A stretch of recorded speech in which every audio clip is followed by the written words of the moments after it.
Eto na nga talaga ang Extreme Eat All You Can Seafood na pwede mong ma-experience. Dito lang yan sa Capiz Dahan Festival 2023 dito sa Rojas City, Capiz. Ito ang Surambao Seafood Feast kung saan ay bundok-bundok na seafood ang sasalubong sa'yo kagaya ng alimango, hipon, talaba, pusit, scallops, tahong, bangus at marami pang iba. So for only 599 pesos mga kaibigan, eat all you can na tayo dito sa Surambao Seafood Festival sa Capiz Dahan 2023 dito sa Capiz. Pero syempre, sa mga ganitong klaseng pagkain, kinakailangan na kumain lamang base sa iyong blood pressure. Taong 2019 pa nung huling nagkaroon ng ganitong seafood eat all you can sa Capiz.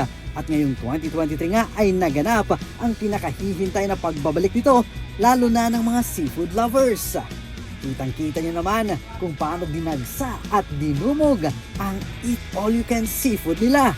Ito pong Surambao Seafood Feast ay inorganisa ng Association of Resorts, Restaurants and Hotels of Capiz o ang ARRHC para mapanatiling buhay ang turismo ng seafood lalo't binansagan ng Capiz bilang Seafood Capital of the Philippines.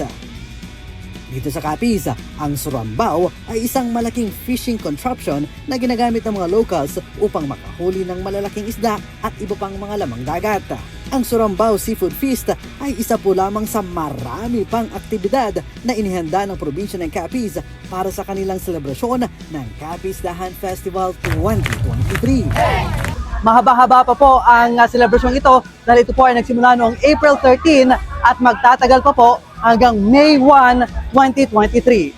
Ako po si Angelo Cortez. Para sa list of activities, maaari po kayong bumisita sa Facebook page ng Capiz Tourism and Cultural Affairs.